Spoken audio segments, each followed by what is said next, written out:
The morning mist hung low over the manicured fairways of Pinehurst Country Club as Dr. James Johnson turned his Mercedes onto the tree-lined entrance drive. The property sprawled across 200 acres of prime Connecticut real estate in Greenwich, one of the wealthiest zip codes in America. The clubhouse, a sprawling Tudor-style mansion built in 1923, sat atop a gentle hill overlooking perfectly maintained golf greens that stretched toward Long Island Sound. James had driven past this entrance 1,000 times over the years, always with a complicated mixture of emotions. His great-grandfather, Samuel Johnson, had owned this land since 1891, when he'd purchased it as one of the few black landowners in Connecticut during that era. Samuel had been a successful merchant and businessman, and he'd bought the property with the dream of building a legacy for his descendants. That legacy had taken an unexpected turn in 1923, when the family, facing financial difficulties during the post-World War I recession, had agreed to lease the land to a group of wealthy businessmen who wanted to build an exclusive country club. The lease was for 99 years, renewable at the family's discretion. The annual payment was substantial, and it had sustained the Johnson family through generations, funding educations, businesses, and eventually James's medical career. But the lease was set to expire in 30 days, and James had decided it was time for a conversation about renewal and about something else entirely. In the passenger seat, his wife Monica adjusted her pearl necklace and looked at the imposing clubhouse. "Are you sure about this, James? We could just send the membership application by mail." James shook his head. "I want to do this in person. I want to see Caldwell's face when we walk through that door." In the back seat, their 16-year-old twins, David and Sarah, were unusually quiet. They understood what this meant, what their parents were about to do. "Dad," Sarah said softly, "what if they say no?" James met her eyes in the rearview mirror. "Then we'll know exactly who they are, and we'll make our decision about the lease accordingly." The family had discussed this plan extensively over the past month. James had reviewed the lease terms with their family attorney. The document was crystal clear. The lease was renewable only with the landowner's consent, and the landowner had sole discretion over whether to extend it, modify it, or terminate it entirely. Pinehurst Country Club, for all its prestige and exclusivity, existed only because the Johnson family allowed it to exist. But Gregory Caldwell, the club's owner and president for the past 15 years, didn't know that. The lease payments were handled through a property management company, and the Johnson family's name had never appeared in any of the club's public records. As far as Caldwell knew, he was dealing with some faceless corporate entity that automatically renewed the lease every generation. He was about to learn otherwise. The clubhouse interior was exactly what one would expect from an institution dedicated to preserving old money privilege. Dark wood paneling lined the walls, adorned with oil portraits of past club presidents, all white men with stern expressions and impressive mustaches. The floor was polished marble, and a massive crystal chandelier hung from the vaulted ceiling. Through French doors, the dining room buzzed with the lunch crowd, members in golf attire and blazers enjoying cocktails and conversation. A young woman sat at the reception desk, her expression polite but cool as the Johnson family approached. Her eyes moved from James to Monica to the twins, and something shifted in her demeanor, a subtle stiffening, a barely perceptible retreat. "Good morning," James said warmly. "We're here to see Mr. Caldwell. I called ahead yesterday. Johnson family." The receptionist consulted her computer, her fingers moving slowly across the keyboard. "Ah, yes, you have an appointment regarding a membership application." "That's correct.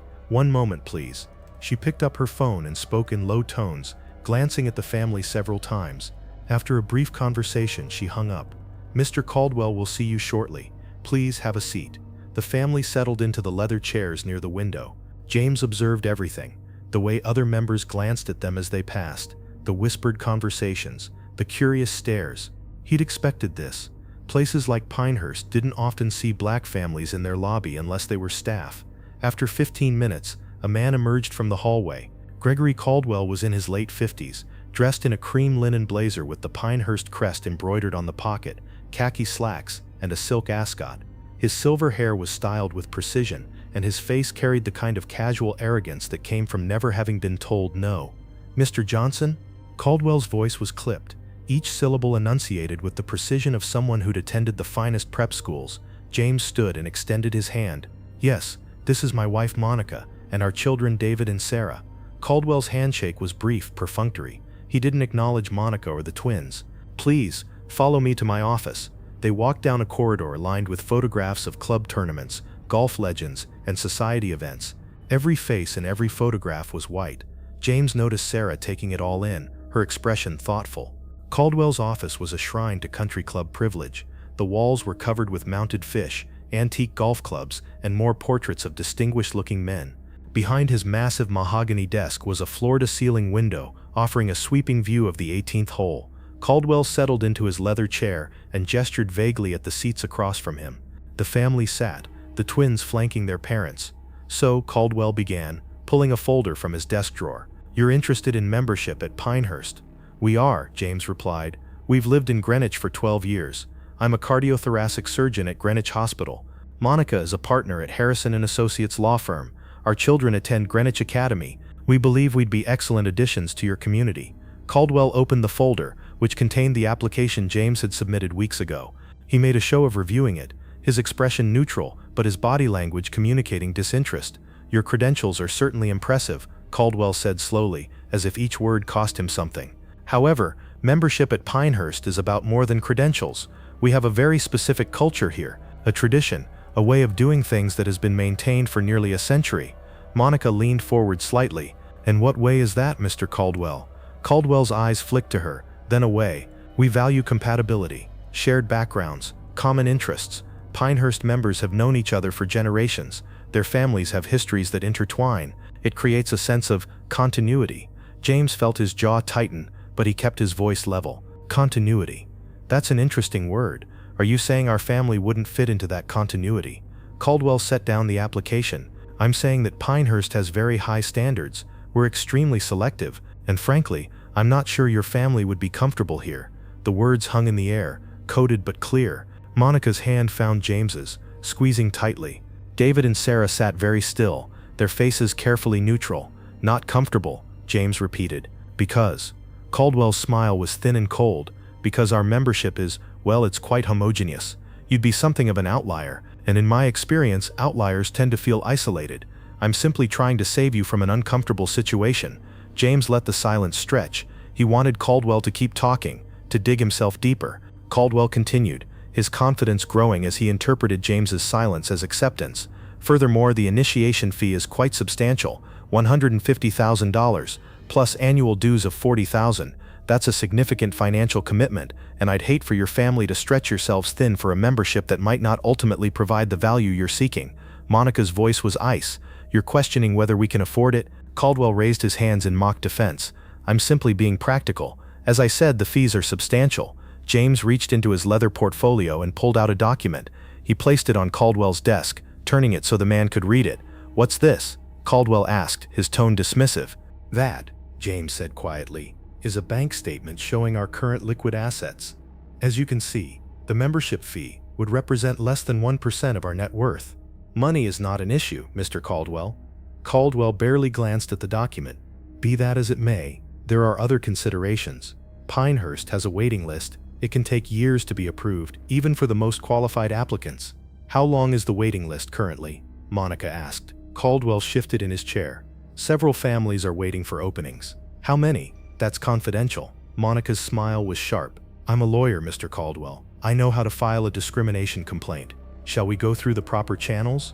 Or would you prefer to be honest with us now?" Caldwell's face reddened. "I resent the implication that you're discriminating against us," James interrupted. "Because that's exactly what you're doing. You've cited tradition, culture, compatibility, and comfort. What you haven't cited is any legitimate reason why our family, who exceed all of your stated requirements, shouldn't be granted membership." Caldwell stood abruptly. "Mr. Johnson, I don't appreciate being accused of discrimination in my own office. Pinehurst has every right to be selective about its membership. We have standards, and those standards have served us well for nearly a century." James stood as well, his full height and presence filling the space. "Standards. Let's talk about standards, Mr. Caldwell. Let's talk about the land this country club sits on." Caldwell frowned. "What about it?" James pulled another document from his portfolio. "This is the original lease agreement, signed in 1923 between the Pinehurst Country Club Corporation and Samuel Johnson. Samuel Johnson was my great-grandfather." He placed the document on the desk.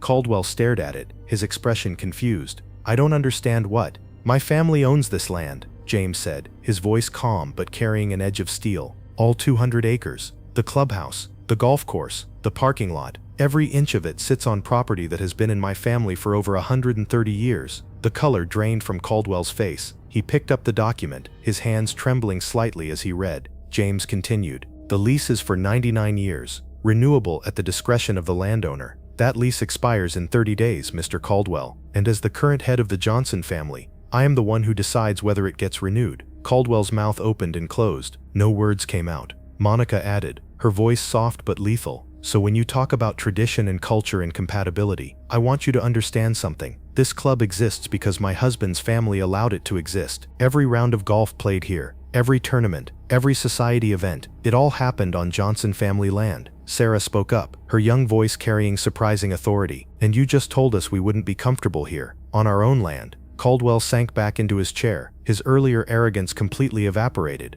I didn't know. The lease payments, they come through a management company. I had no idea." "You had no idea," James said, "because you never asked. You never thought to question who actually owned this property. You assumed, like you assumed we couldn't afford the membership fee, like you assumed we wouldn't fit your culture." Caldwell looked up, desperation creeping into his voice. "Mr. Johnson, please, this has all been a misunderstanding. If I had known who you were, if you had known who I was, you would have treated me differently." James interrupted, "But that's exactly the problem. You should have treated me with respect regardless of who I was. Every person who walks through that door deserves basic dignity, but you couldn't even give us that." Caldwell's hands were flat on the desk, as if trying to steady himself. What do you want? The membership? It's yours. I'll approve it immediately." James shook his head. "I don't want the membership, Mr. Caldwell. Not anymore. What I want is to make a decision about this lease. And based on what I've experienced today, I'm leaning very heavily toward not renewing it." Caldwell's eyes widened. "You can't be serious. This club has been here for 100 years. We have 300 members, staff, history. You can't just—" "I can," James said firmly. "That's exactly what the lease agreement allows. Sole discretion of the landowner." Caldwell stood again, his composure cracking. "Please, I'll make it right. I'll personally sponsor your family for membership. I'll waive the initiation fee. Whatever you want." Monica's voice was quiet but firm. "What we wanted was to be treated like human beings. You couldn't even manage that." "I made a mistake," Caldwell pleaded. "One mistake. You're going to destroy this club over one mistake." James looked at him for a long moment. "Mr. Caldwell, this wasn't one mistake. This is a culture you've cultivated, a culture of exclusion, and I'm done enabling it." He turned to his family. "Let's go." As they walked toward the door, Caldwell called out, "Johnson, I'll fight this. I'll take you to court. The lease must have provisions, protections." James turned back. "Read the lease, Mr. Caldwell. Read it carefully. You'll find that it's very clear, and you'll find that you have no legal grounds to challenge my decision." He paused at the door. "You have 30 days. I'd suggest you start making arrangements." The news spread through Greenwich like wildfire. Within 24 hours, every member of Pinehurst Country Club knew that the lease was in jeopardy. Within 48 hours, the story had hit the local news. Within a week, it was national. "Country Club faces closure after owner discriminates against black family who own the land," became a headline that sparked outrage, debate, and no small amount of schadenfreude. Social media exploded with reactions. Some praised the Johnson family for holding Caldwell accountable. Others accused them of overreacting, of destroying a historic institution over hurt feelings. But James didn't engage with the noise. He'd made his decision, and he was at peace with it. Caldwell, meanwhile, was scrambling. He hired attorneys who pored over the lease agreement, searching for any loophole, any technicality that might save the club. They found none. The document was airtight, written in an era when handshake deals meant something, and legal language was straightforward.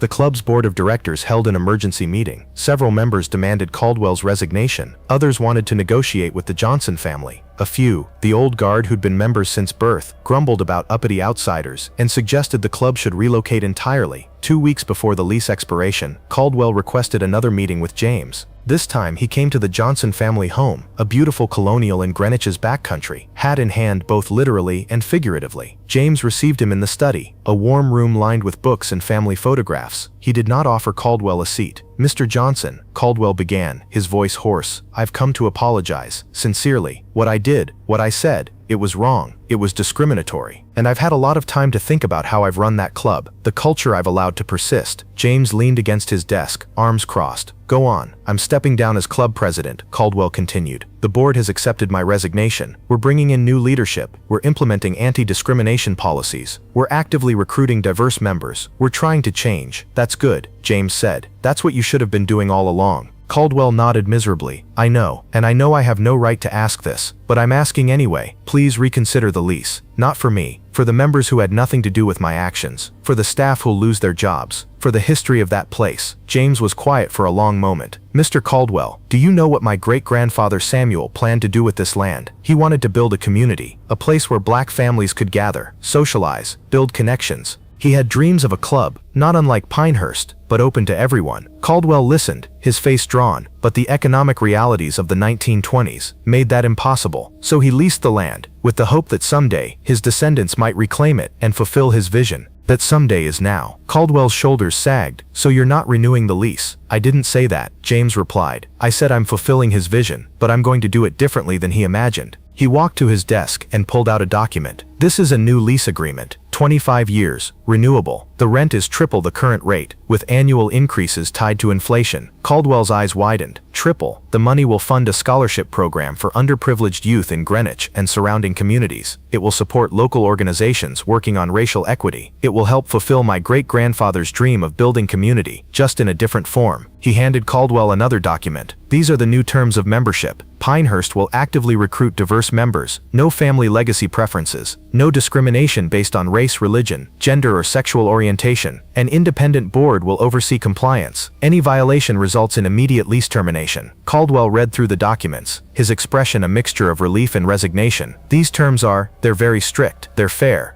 James corrected, and they're non-negotiable. Sign them, and the club survives. Refuse them, and the lease expires in 12 days. Caldwell looked up. The board will never agree to this. Then the board can find somewhere else to play golf, James said simply. Caldwell stood there, the documents in his hands, the weight of a century of history and 300 families' expectations pressing down on him. I need to consult with the board. You have 48 hours, James said. After that, the offer expires, and we move forward with other plans for the property. The Pinehurst Country Club board met in an emergency session that lasted 7 hours. The debate was fierce. The old guard threatened to quit. Several prominent families said they'd never accept the new terms. Some accused the Johnson family of extortion. But the math was inescapable. Without the land, there was no club. And finding 200 acres in Greenwich, one of the most expensive real estate markets in the world, was impossible. The club would cease to exist. In the end, pragmatism won. The board voted to accept the new lease terms. Caldwell signed the agreement 36 hours before the deadline. When the announcement was made, the reaction was predictably mixed. Some members resigned in protest. Others, particularly younger members, and a few who'd been quietly uncomfortable with the club's culture for years, celebrated the change. The media covered it as a victory for civil rights and an example of how wealth and property rights could be used to force institutional change. But for James Johnson, it was something simpler. It was fulfilling a promise to his great-grandfather. It was showing his children that dignity matters more than acceptance.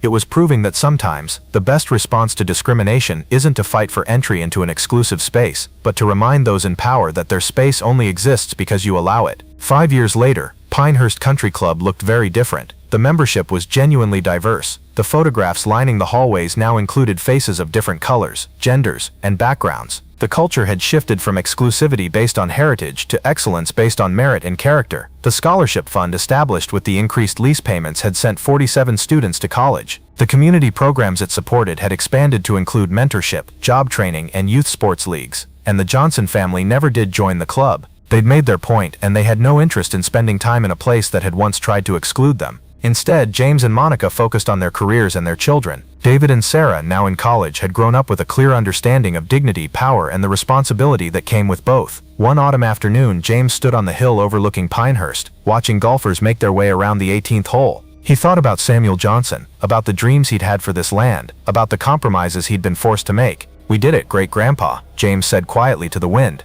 "Not exactly how you planned, but we did it." Behind him, a car pulled up. It was Monica, finished with work early, coming to find him. "You okay?" she asked, slipping her hand into his. "I'm good," James replied, "just thinking about legacy, about what we leave behind." Monica leaned her head on his shoulder. "You left behind a better club, a better community. That's not nothing." "No," James agreed, "it's not nothing." They stood there together, watching the sun set over the golf course, over the land that had been in their family for generations and would remain so for generations to come. The Pinehurst Country Club existed because the Johnson family allowed it to exist, and it had become something better because the Johnsons demanded it. That was legacy, that was power, that was justice. Not the dramatic, visible kind that made headlines, but the quiet, persistent kind that changed systems, shifted cultures, and reminded everyone that respect isn't given based on position or privilege. It's earned through how you treat people when you think no one important is watching. And in the Johnson family's case, they'd been watching all along. Thank you very much for listening. Please let us know what you think of this story in the comments. Don't forget to like the video and subscribe to the channel. Turn on notifications so you don't miss any other videos.